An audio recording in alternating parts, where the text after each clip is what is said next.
SwayamPrabha. Digital India. Educated India.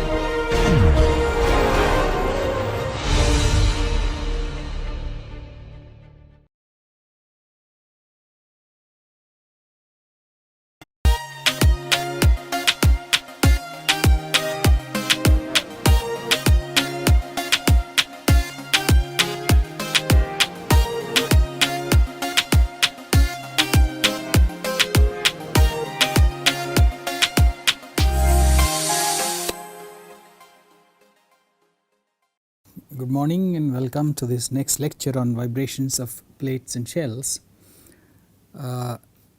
Before we continue, right at the outset I wanted to make some comments.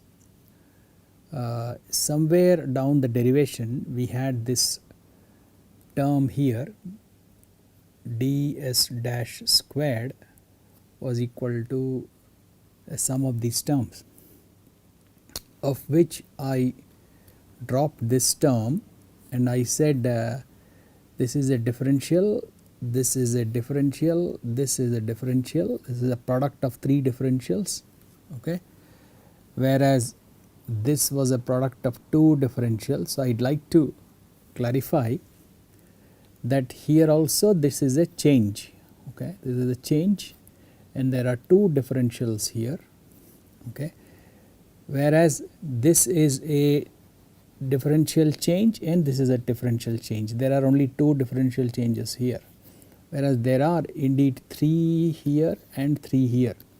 So why did I drop this one and not that one?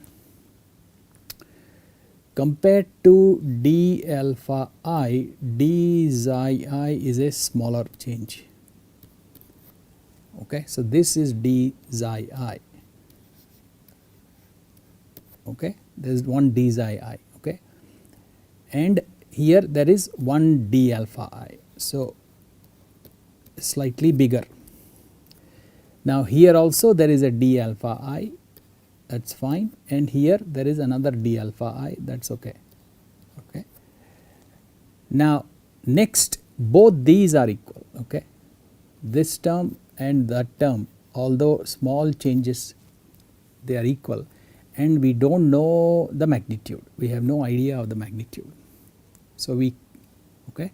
So in that case, by comparison what happens is this term has one d xi I, one d alpha I, whereas this term has d alpha I twice, and so we drop this term over here, okay. In case you are wondering, by comparison, if you see, there might be a doubt why we dropped this term.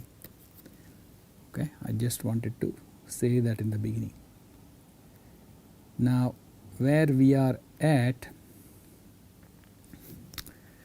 we are at this point where using Gauss-Kodazzi relations we came up with our expression for strains, okay. One statement I would like to make about the Gauss-Kodazzi relations is this. I am taking this straight from the book by Harry Krauss,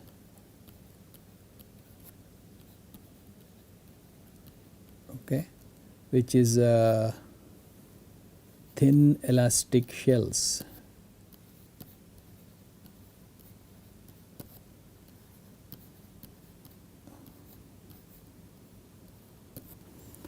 Now it says that if E, G, L and N are given as functions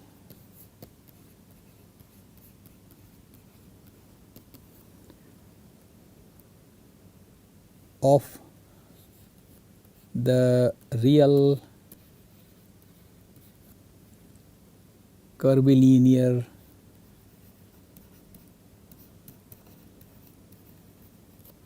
coordinates alpha 1 and alpha 2, and sufficiently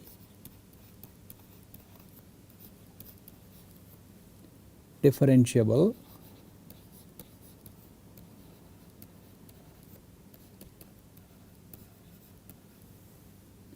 and satisfy Gauss-Codazzi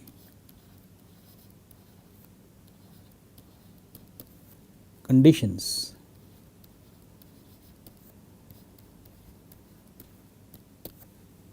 Okay, with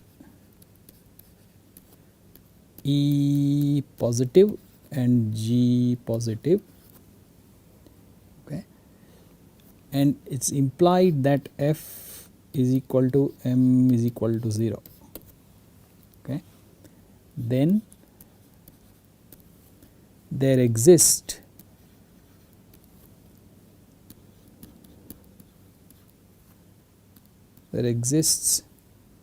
a real surface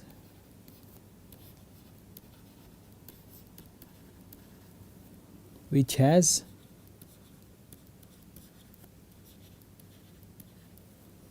its first and second fundamental forms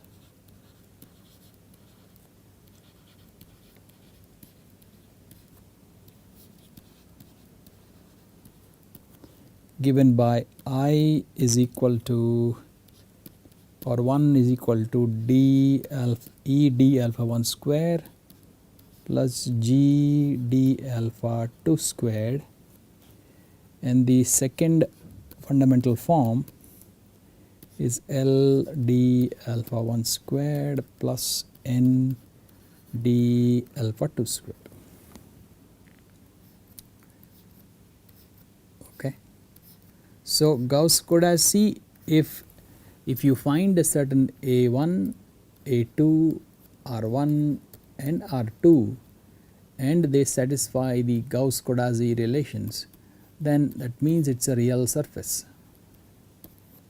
That's what this is saying. Okay, they are like compatibility conditions, and because F and M are 0, what that means is that principal lines of curvature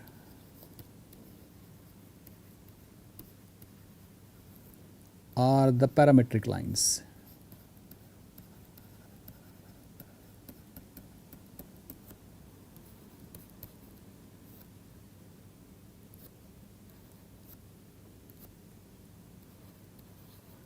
Which suits us fine because we are dealing with surfaces of revolution. Surfaces of revolution.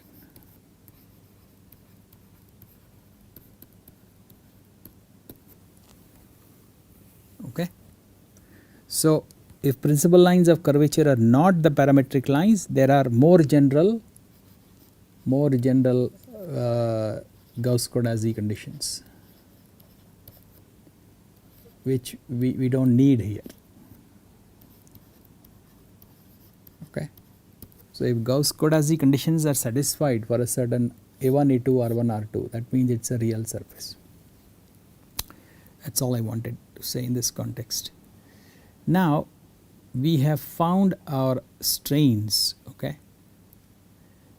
The next step is what we call the love simplification.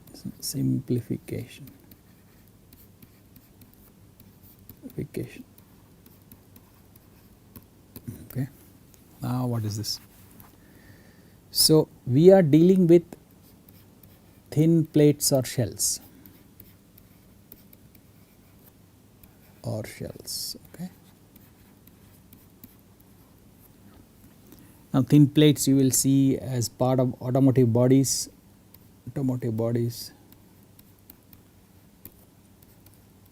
Okay. Bodies of washing machines, aircraft industry. okay, aircraft industry and so forth. Okay. Similarly, shells. Now, thin shells and plates are of interest because they vibrate a lot, okay, and they have resonances in the low frequency range or in the audible range, human audible range. Okay, so thin shells are of interest.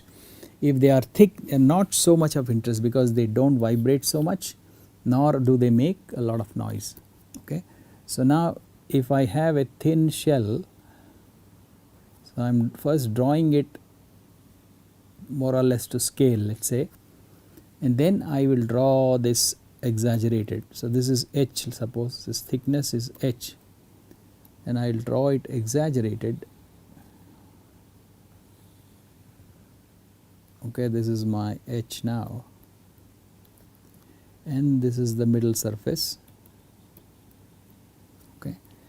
Then you can always represent, let us say, the axial movement. There is an axial movement, suppose. You can always represent it as a movement or displacement of the middle surface u and a linear slope, okay, z times beta. Okay. Beta is the rotation of the section. We will see a little more of that. Beta is the rotation of the section, z is the z axis or the alpha 3 axis, alpha 3 axis. Okay.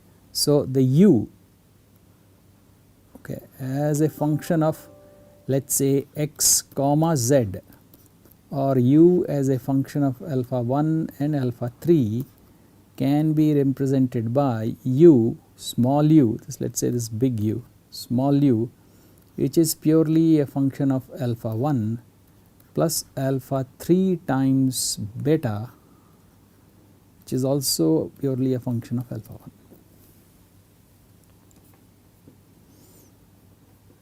Okay. And this you can do provided in the thickness direction you are thin, okay. If this is truly thick, suppose this is no more the amplified version, then anything could happen in the middle. Okay. So you can no more say that it is a linear dependent term, okay. But because it is thin, we are doing this additional approximation. So what now happens in love assumption is that the big U1, alpha 1, alpha 2, alpha 3 is going to be small u1, alpha 1, alpha 2 plus alpha 3 beta 1, alpha 1, alpha 2. So now u2 similarly can be written as equal to small u2 now only on the middle surface plus alpha 3 beta 2. Okay. Other than alpha 3, everything else is a function of alpha 1 and alpha 2 only. Okay. Alpha 3 comes in explicitly. Then because it is thin, u3 in the alpha 3 direction is uniform across the thickness, so it will be given by u3 alpha 1 alpha 2. So there is no change.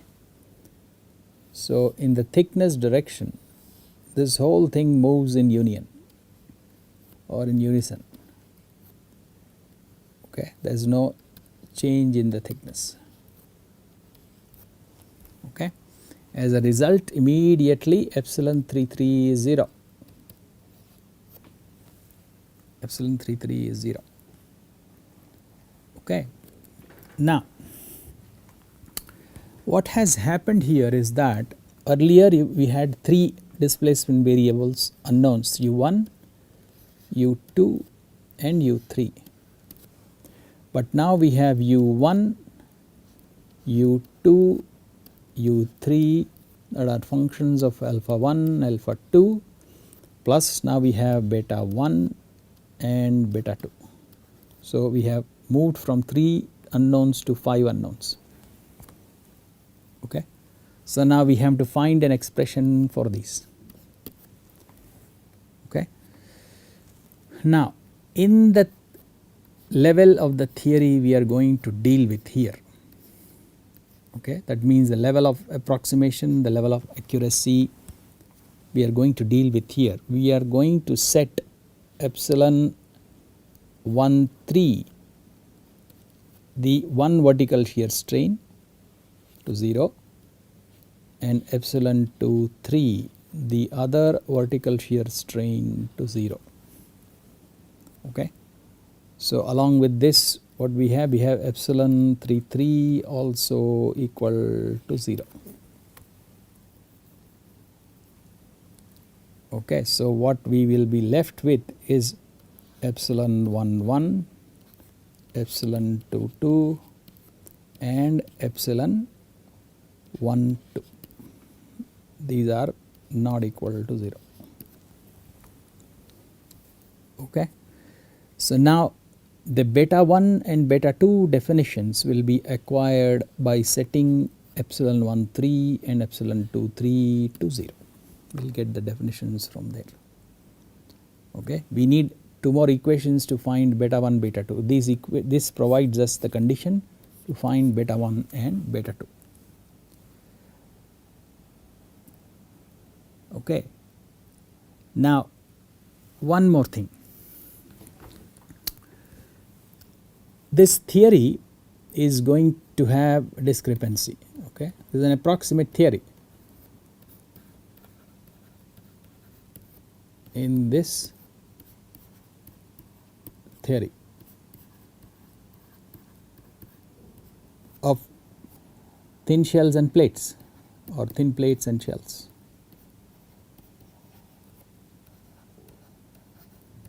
And so we need to know what is the level or where are we wrong and where is it correct. So we need to look at this inconsistency is a better word, inconsistency. It's an inconsistent theory. Okay. So let us see what is this theory, and we look at it through an example which is an Euler-Bernoulli beam.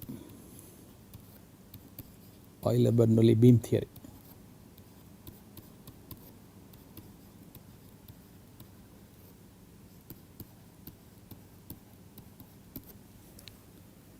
Okay.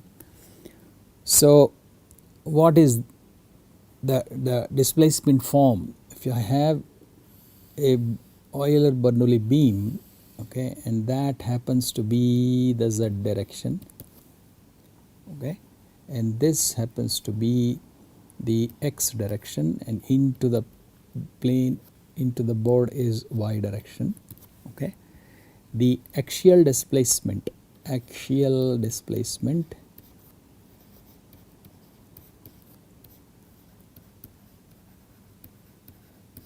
u, capital U, a function of x and z, is now broken into u, a function of x alone, plus a z times beta.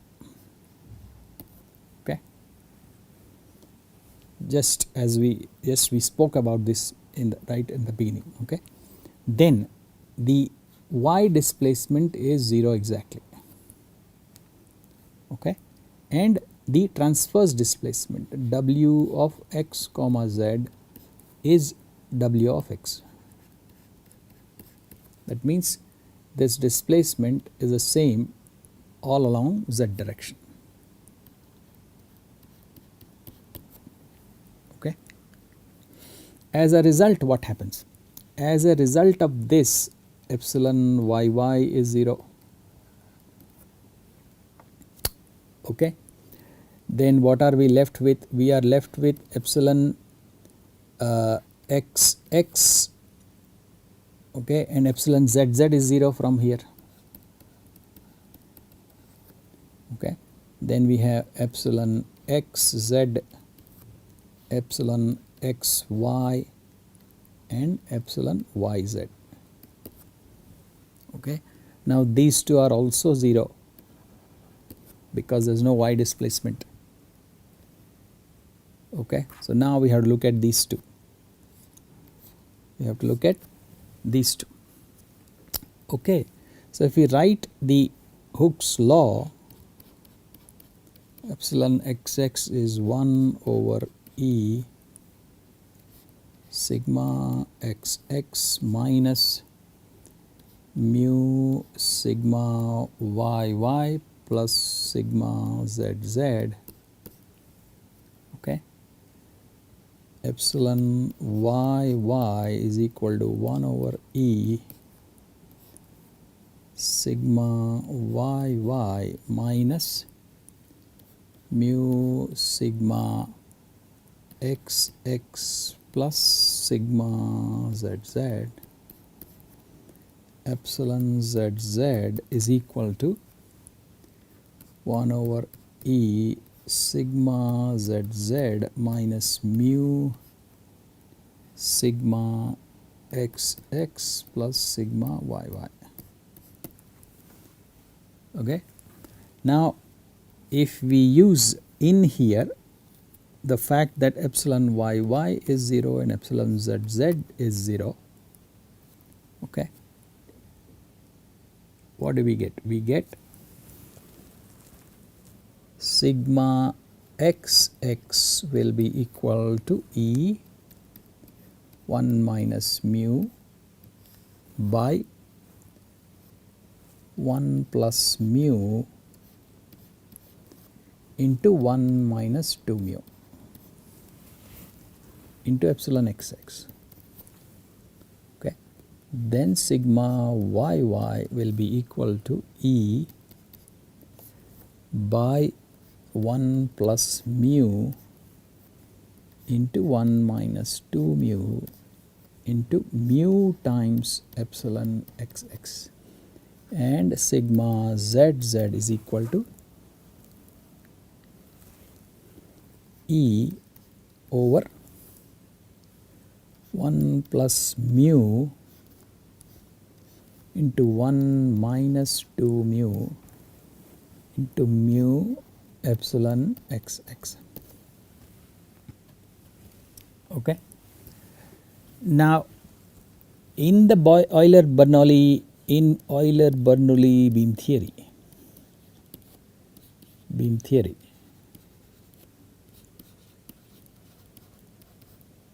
okay, we use sigma xx is equal to E epsilon xx, if you recall, and we set sigma yy equal to sigma zz equal to 0.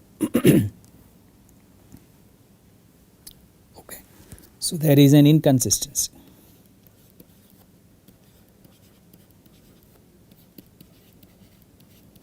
There is an inconsistency. Okay. And this kind of is acceptable for a material which has mu equal to 0. If mu is 0, you will find that these are the values you arrive at. Okay. It's pointing to a special material with mu equal to 0. Okay. So that is one level, one inconsistency. That means the choice that comes up for sigmas, okay, are different from the choice we actually make. Okay. Sigmas that arrive from a choice of epsilons, okay, are different from the final choice we make. That's one inconsistency. Okay. So if, how will you make it consistent? How to make it consistent?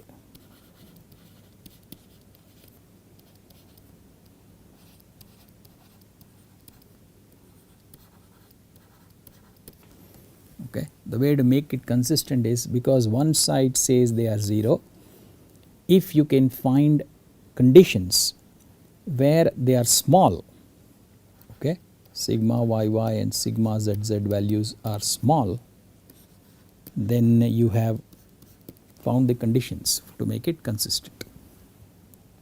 Okay. So this is one inconsistency. Now the other is this, okay. We were finally left with what? Epsilon xx and epsilon xz, okay. But you see now with epsilon xz what happens? Epsilon xz is given by what? Del u del z plus del w del x, okay. And this big U was what? Small u plus z beta, okay. And small u was function of x, z is z, and beta is a function of x again, okay. So this is equal to del by del z ux plus z beta of x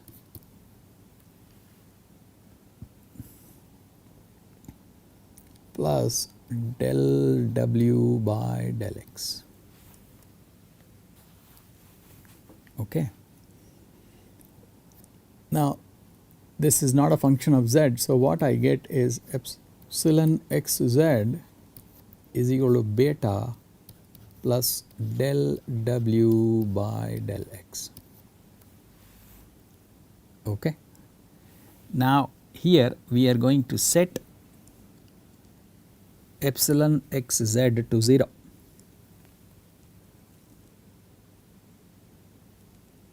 okay. We are going to set epsilon xz to 0. We are going to set shear strain to 0.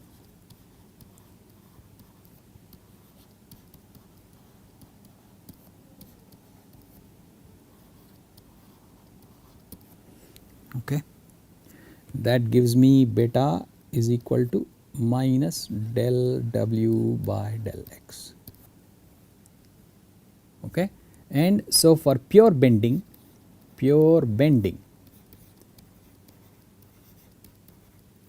which is what Euler-Bernoulli beam is, for pure bending, that means this axial displacement is 0 throughout, okay. Then my capital U is equal to minus z del w by del x, del w by del x, okay. Now if epsilon xz is set to 0, okay, as is the assumption in Euler-Bernoulli beam theory, then sigma xz is g times epsilon xz, and therefore sigma xz must also be equal to 0, okay. But now watch, if we use the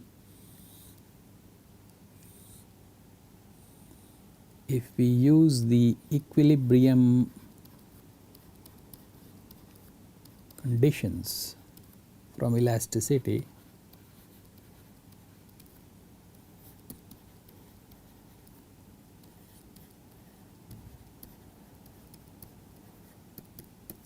okay, then we get sigma del sigma xx by del x plus del sigma xz by del z equal to 0, okay. Sigma x is what? Sigma xx is E epsilon xx, and epsilon xx is del u del x. Now u in this form, del u del x. So that is equal to minus Ez del 2W del x square. Okay. Okay, so now we will replace this with our familiar m over EI expression from undergraduate. So what I have here is minus Ez del x of m by EI plus del z sigma xz equal to 0, okay, or del sigma xz by del z is equal to Ez del x m by EI. Okay. Now what happens? If I integrate with respect to z, okay, then my sigma xz becomes del by del x, okay, m z square by twice I plus g of x,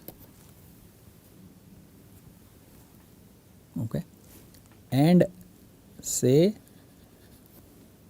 at z equal to plus h by 2 my sigma xz equal to 0,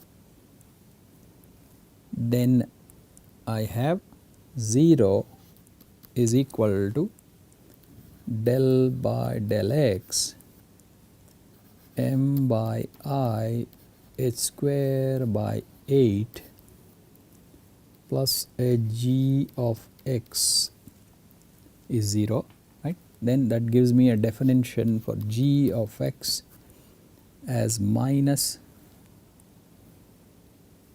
del by del x m over I h square by 8. Okay. So finally sigma xz becomes 1 by twice I del m by del x z square minus h square by 4. Okay, so it's a parabolic. You must have seen this before. Okay, so across the cross section this has a parabolic behavior. But earlier we said as epsilon xz equal to 0, sigma xz must be equal to 0. No, that's not the case. Okay, that is not the case.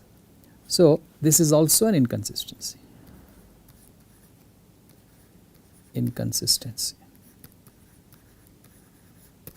Okay.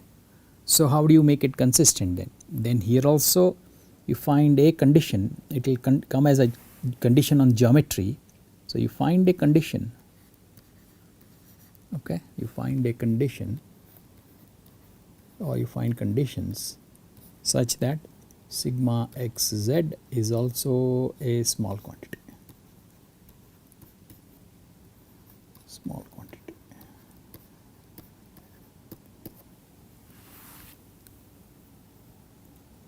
Okay. Now let us just take a simple example, a static example. We will take a static example. Okay, I am taking this example from Shames and Dim, book by Shames and Dim. I think it's called FEM and energy methods, something like that, energy methods.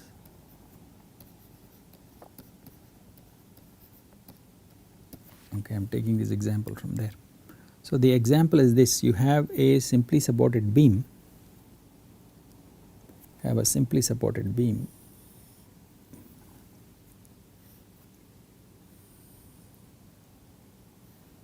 okay,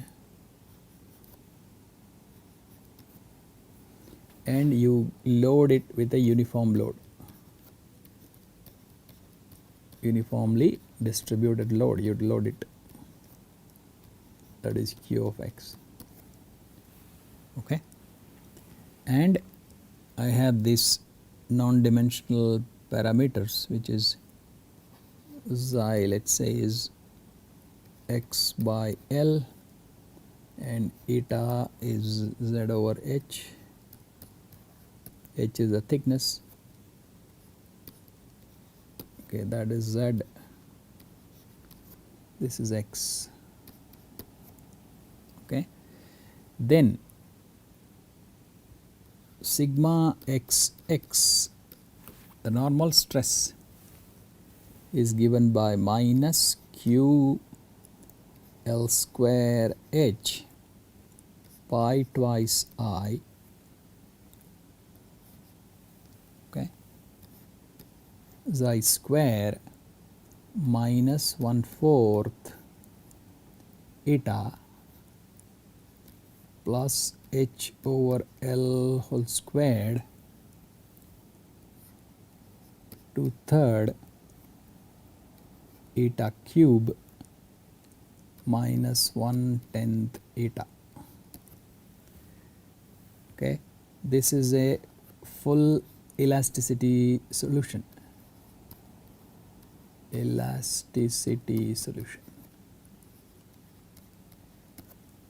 Okay, similarly, from the same full blown elasticity solution, you get sigma zz given by minus q L square h by twice I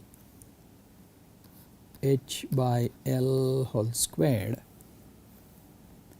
into 1/3 eta cube minus 1/4 eta plus 1 by 12,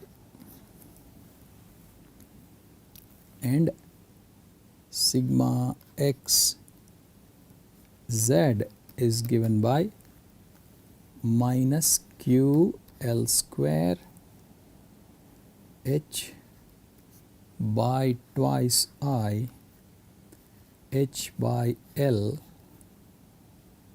1/4 minus eta square into xi. Okay, so you can see now, if you do this solution from just Euler-Bernoulli theory, you will find, of course, zz is 0, okay, and xz is whatever it is. Okay, so now when do the two theories meet?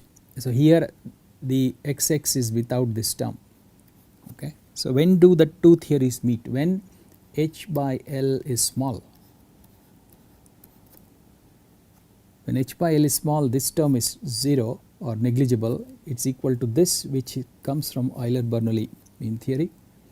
This term goes to 0, which Euler-Bernoulli beam theory says, and this term also becomes small such that elasticity and the beam theory come together. Okay, so that is the condition. So that means what? The thickness should be much smaller than the the other dimensions of the structure. Okay, so which suits our thin plate study. Okay, so if our structures are thin enough, then the Euler-Bernoulli level of approximation is good.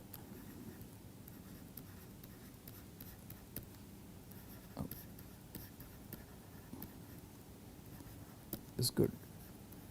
Okay. When it comes to two-dimensional structures or plates, actually the same level of approximation, that is of setting the shear strain to 0,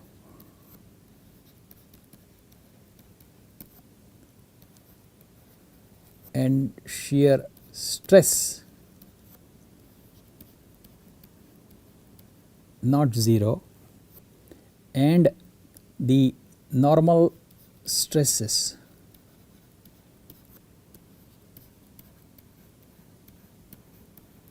in the z direction and normal strains